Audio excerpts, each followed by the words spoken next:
Hey guys, this is Weapon Gojira X, back from a bit of a break to bring you more episodes of More Than Meets the Name. The first trophy I'll be chatting about is Brawl for melee killing an enemy using a bottle from Rise of the Tomb Raider. Yes, I said chatting.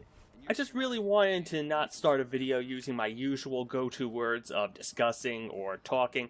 I figured it wouldn't hurt to switch it up after now 22 episodes of More Than Meets the Name.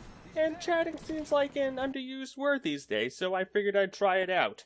Alright, getting back on topic. You must buy the skill Deadly Force that's on the Brawler skill tree for this trophy. After meeting the requirement, the Brawl trophy can be easily earned by replaying the chapter The Acropolis in Expeditions mode.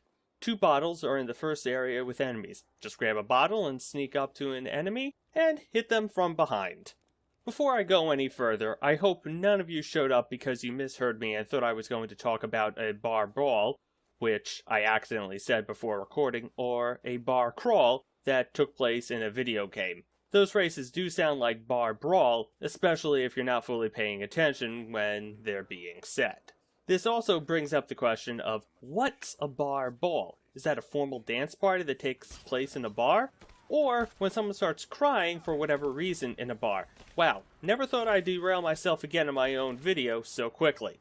But I do need to say, a bar crawl is probably the better experience to have. Of course, while you're going to multiple bars and pubs for drinks, there's always the likelihood you or someone with you will do something stupid and start a bar brawl. Bar brawls are a classic TV trope and staple of the Western. It's a fight scene where the emphasis is more on destruction of furniture and less on fighting skill. Makes sense considering there isn't much fighting skill required when ordinary bottles are turned into weapons. Some good indicators that this trope is about to happen is the piano player will secure the piano and leave, and a fight will be started by some people arguing that will spread to the other bar patrons not even involved.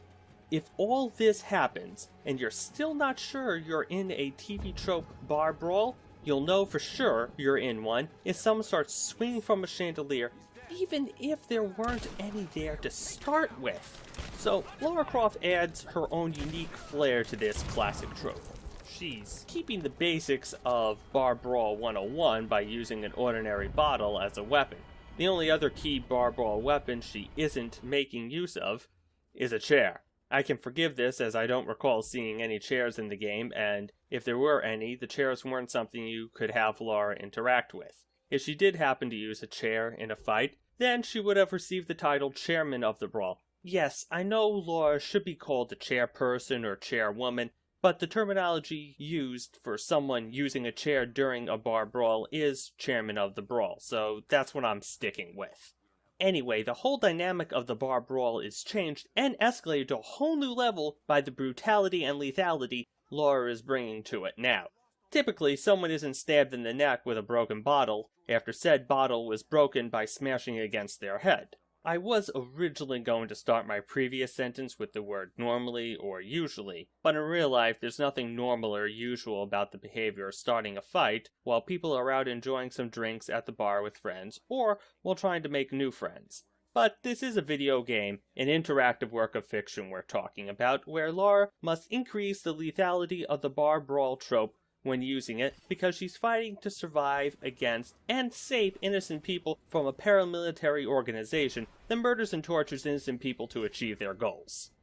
The last trophy I'll be speaking about is Chemical Warfare, for killing 5 enemies with 1 poison arrow in Rise of the Tomb Raider. This trophy can also be unlocked in Expeditions mode by replaying the Acropolis chapter with the first group of enemies encountered. More skill will be required here as you'll have to alert the enemies and then go back to the tent near where you start. There is a box near this tent you can hide behind. 5 or more of the enemies should come very close together. If you need, you can shoot an arrow at their knees to slow them down before firing the poison arrow. Oh yeah, I forgot to mention that poison arrows can be crafted using cloth, mushrooms, and normal arrows if you need some when doing this. So, before continuing with this part of the video, the gameplay footage I was going to originally start with wasn't going to match the method I just described for earning the Chemical Warfare trophy. That's because I lost that gameplay footage and then kept messing up when reattempting it repeatedly. I finally got gameplay footage using the described method though. This mattered to me even though my focus isn't to do trophy hunting videos. I feel I should still be showing and telling people how to get these trophies. I don't want to do a half-assed job when doing that. That's an offense I don't want to commit. Speaking of offenses, how about Lara Croft and her using a weapon of mass destruction? Yeah, that's what I said, and I think that was a pretty good transition if I may say so myself. Chemical warfare involves weaponizing the toxic properties of chemical substances. It's a distinct type of warfare from nuclear warfare and biological warfare. Together, all three make up the military acronym NBC for warfare or weapons that are nuclear, biological, and chemical. Wait, that's the same acronym that the National Broadcasting Company has been using for years. I wonder if that secretly played a part in the company's name change to NBC Universal. As I was saying, all three are considered weapons of mass destruction. Obviously, these don't fall under the term of conventional weapons. I'd also like to point out that customary international humanitarian law prohibits the use of chemical warfare and weapons.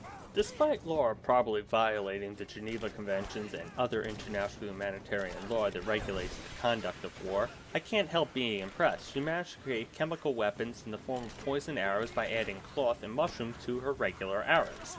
Plus, the poison arrows were effective enough for them to take out 5 enemies with only 1 arrow. Lara Croft is like a GI MacGyver. I wonder what else she'd come up with for fighting this paramilitary organization if she also had duct tape and paper clips in her pockets to use for surviving against and saving innocent people from them. That would be a true test of Lara Croft's MacGyver skills. Thanks for watching. If you like this video, please subscribe and leave some feedback in the comments below. I'll be back with more trophies that could be deemed as more than meets the name.